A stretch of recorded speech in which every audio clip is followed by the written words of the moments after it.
How's it going, everyone? Welcome back to my channel. It's been a little while. I apologize. Had to take some time to get some other stuff taken care of in life, but I'm back. Hopefully, try to get back on my weekly grind here. But today, I wanted to talk about something that's really interested me since I had first heard about them last year at the AAPS conference, which I've mentioned many times at the end of each video. Are the Michigan Relics, or the Michigan Tablets, or the Savage Soper collection, as one part of it is called. And they are really interesting because although it's been mostly labeled as a hoax, it's hard to really think that the entire thing is a hoax because there's so many of these relics that have been found over decades. And since their original discovery that started in 1890, according to mainstream sources, they were labeled as a hoax. But there have been up to, I've read a few different places, they say 3,000, 5,000, up to 10,000 of these artifacts that have been found in Indian burial mounds throughout lower Michigan. And with this many artifacts, though, a large amount of them had this symbol on it, which has become known as the mystic symbol or the mark of the mound builders, because it was believed that whoever built the mounds are the ones that made these relics and tablets. One of the main proponents for their legitimacy, which I've had the pleasure of meeting, is Mr. Wayne May. He is the owner and publisher of Ancient American Magazine, which is a fantastic magazine. And I had the chance to meet him and listen to his lecture on the tablets last year in October at the AAPS conference, Ancient Artifact Preservation Society in Harris, Michigan. While I will be getting to Wayne's side of things, figured I should go to the beginning and tell a story from where it all started. So it was in 1890. James Scotford was digging holes in his field to bury fence posts, and he had started coming across these artifacts made out of clay, slate, and copper. They were from little bowls and cups that had looked like Egyptian hieroglyphs on them.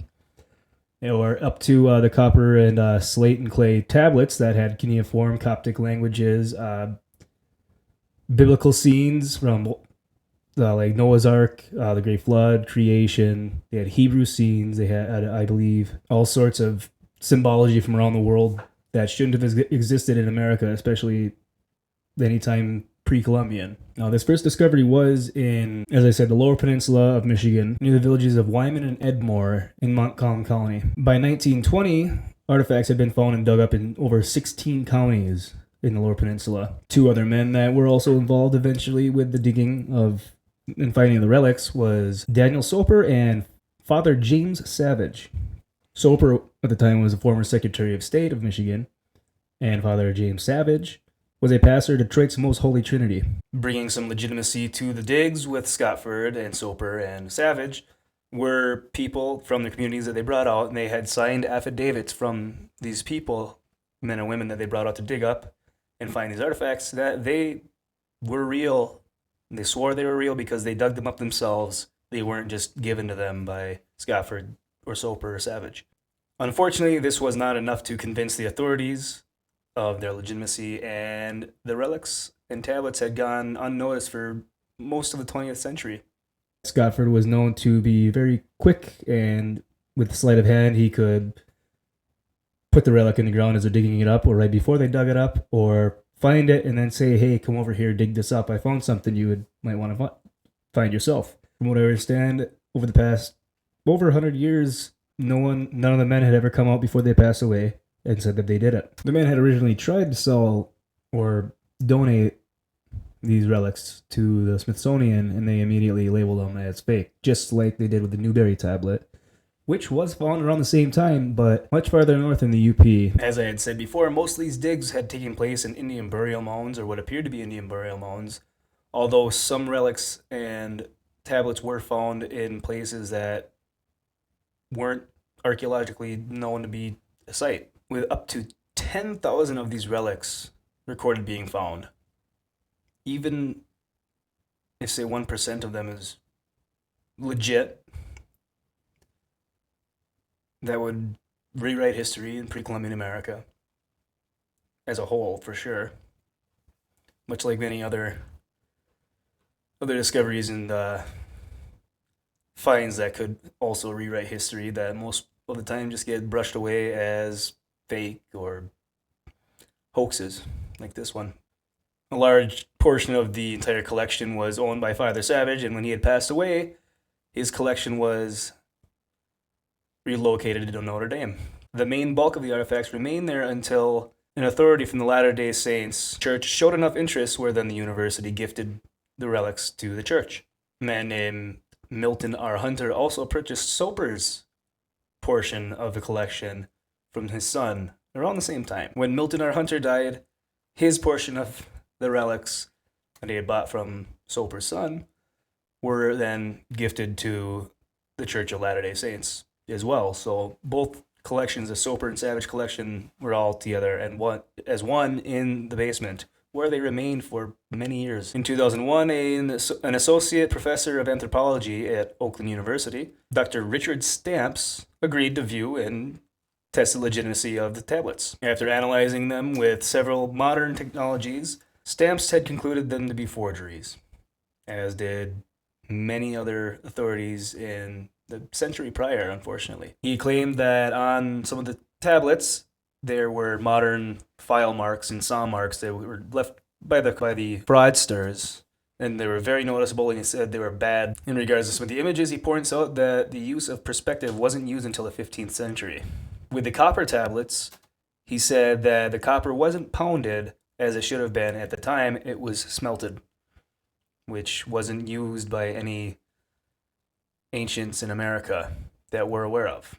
The Church of Latter-day Saints was convinced by Stamps and declared them frauds and returned them back to Michigan. They were briefly displayed at the Michigan Historical Museum in an exhibit called Digging Up Controversy. And then they were put into a storage room where they were pretty much forgotten for quite a while. In 1986, a book was published by Henrietta Mertz called The Mystic Symbol. And unfortunately, Henrietta passed away in 1985, the year before the book was published. Now, who was Henrietta Mertz? Well, Henrietta Mertz was a Navy lieutenant commander during World War II in the Office of Scientific Research and Development. She also worked on the Manhattan Project and was also considered an expert in analysis and was extremely interested in ancient artifacts. Known for her expertise in writing and language, she was asked to analyze the Michigan artifacts. One of her main observations right off the bat was almost all of the relics had this symbol, which she had coined the phrase the mystic symbol,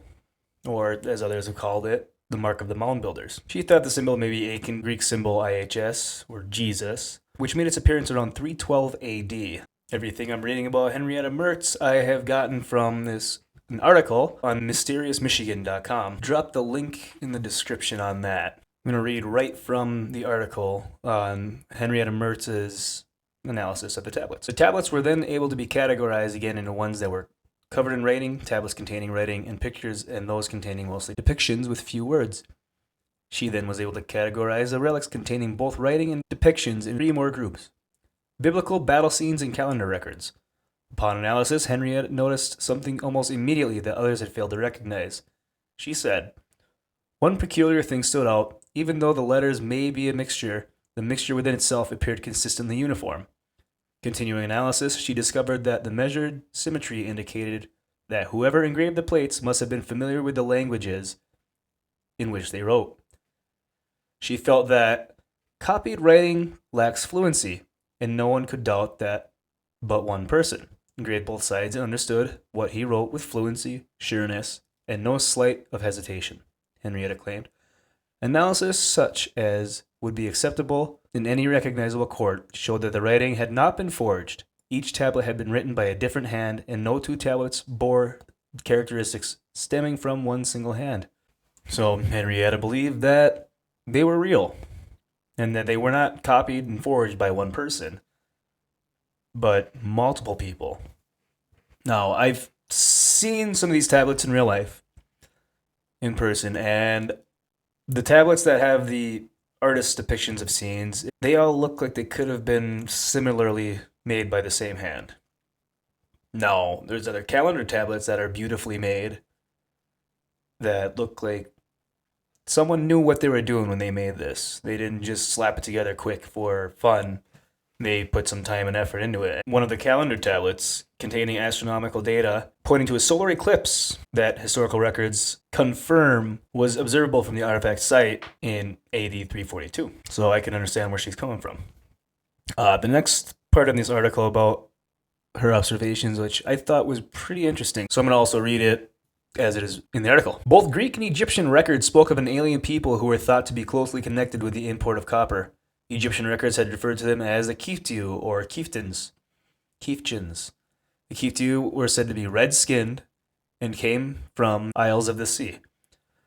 It was believed that it took approximately 3 years to return with the copper from the Isles of the Sea, and was postulated that the Kiftiu may have rode upon Phoenician ships. Henrietta now had possible explanation for an alien people who had once visited North America and retained the knowledge. Now it was possible to speculate on who may have actually created and deposited the ancient Michigan artifacts, which she also made the connection to the ancient miners, the ancient copper miners in the Keweenaw Peninsula and Isle Royale between 1200 BC and even as far back as 8,000 to 10,000 BC. And the extensive use of copper by the Egyptians and the Greeks at the same time, and the Phoenicians, all the Mediterranean during the Bronze Age. And that's where the theory that Michigan's copper fueled the Bronze Age, and that they had traded in ancient times with the inhabitants of the Upper Peninsula. After much research and analysis, Henrietta Mertz came to the conclusion.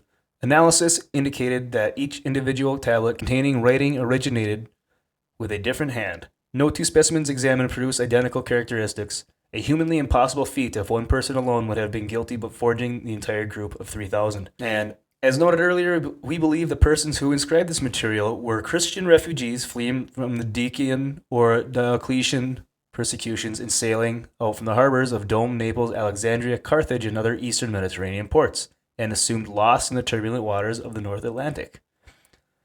Unfortunately, Henrietta Mertz passed away in 1985, leaving her legacy of research behind for others. And that is Henrietta Mertz's side of the story with her analysis. Her book, The Mystic Symbol, I have not gotten that book yet. I don't know why.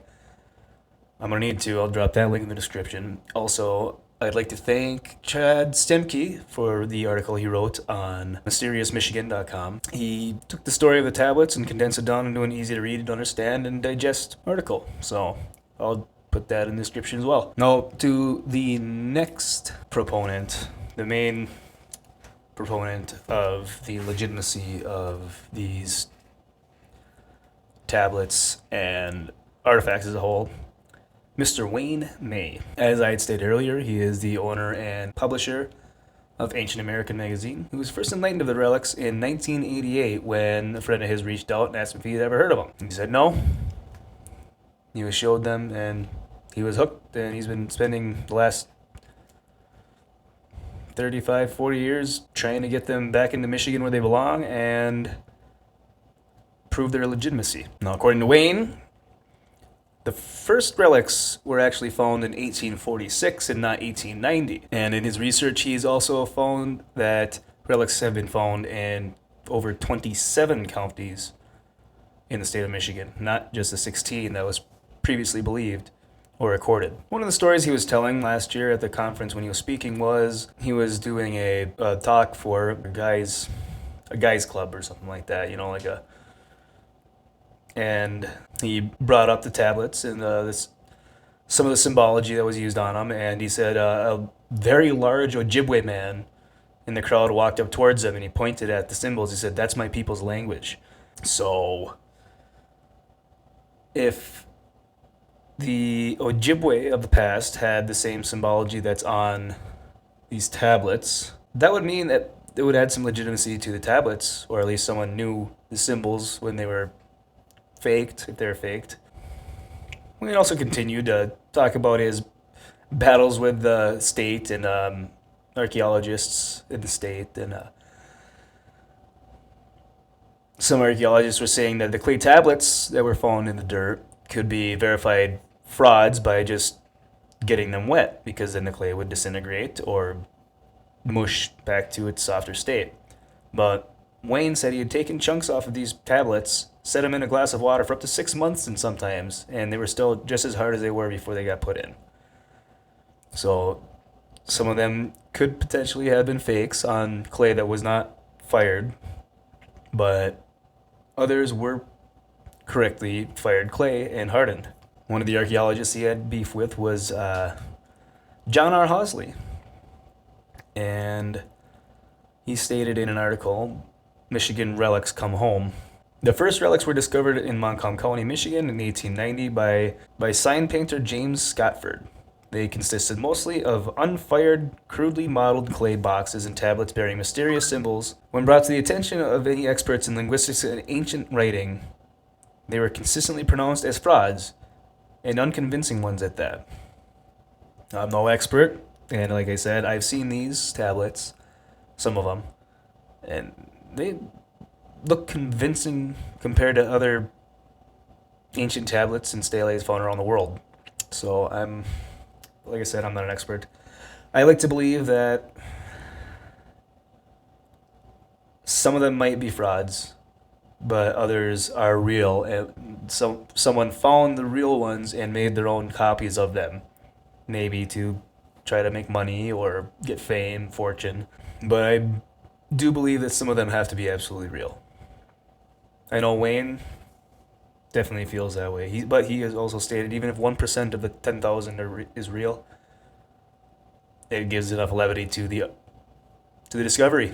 Wayne has a few videos of his lectures on YouTube, and if you're interested in his stories, chasing down the relics, I'll leave a link in the description for that. It's pretty good stuff. The talk he gave last year at the AAPS conference is pretty much almost word for word as the one that is found on YouTube. Seeing the same thing that I would have seen last year. Go check that out. He's got a lot more in detail. He's got quite the story on his pursuit of these. So it's definitely an interesting story.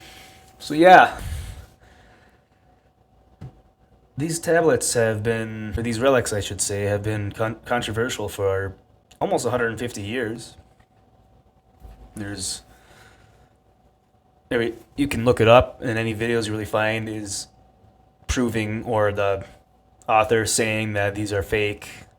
They're proven fake according to them. But as I've stated a few times already, I'm not quite sure. I think that some of them definitely are forgeries or fake, but some other ones, like the calendar tablets, they definitely have some absolute artistry to them. Hoping that this year at the conference, Wayne will have some of the tablets there and some of the other relics too. And I'd like to actually talk to him a little bit more and actually ask him questions and do a little more deep diving into it, because last year at this time I wasn't doing the videos. I was just more of just observing, and that was about it. But now that I'm making the videos on stuff, I have a lot more interest in getting more documentation of stuff, other people's insights on things. So with that being said, if you have any, let me know what you think in the comments below. Do you think they're real? Do you think it's a hoax? Because if it's a hoax, it would have been the largest archaeological hoax in the United States history, possibly the world, because of the amount of these artifacts, up to 10,000 of them. That would be quite a feat for a handful of guys in the 1890s to 1920, 1890 to 1920, to drive around the entire Midwest and Lower Michigan, making these tablets, driving around, burying them in 27 counties. And I believe some were also found in Ohio and Illinois, possibly. But it's almost a feat that would be impossible, especially for someone that would have full-time job. And in the 1890s and early 1900s, there wasn't much time for leisure and running around the countryside, burying stuff in holes and mounds, because you had to bust your ass. You had to work back then. You actually needed to work to live. Life wasn't easy back then as it is now. Let me know your thoughts in the comments. I'm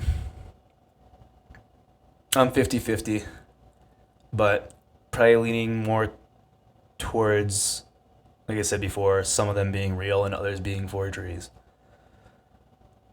But yeah, I don't know. I want to know what your opinion is. Maybe when I get some more information on this, we'll circle back if there's any new finds in the past few years, I'll circle back and do another follow-up on this. Should be back to weekly videos. Let me know what you think in the comments below again. Also, if there's anything you think I should look into or talk about or go visit, let me know. I'll do my best because it's a lot of fun. I like doing it. So I want to thank you for watching this far. If you've watched, really appreciate it. Means a lot. In case you don't know, I do a live stream every other Thursday on my channel with my friend Isaac. We try to keep it, based in history or myth and biblical stuff. Go check it out. It'll be every other Thursday. Just keep an eye out on my channel. It'll tell you when I'm about to go live. It'll be 7 o'clock Central Time. Once again, I want to thank you for watching. Hope you enjoyed this video. Let me know in the comments your thoughts. And we'll see you next time. Have a good one.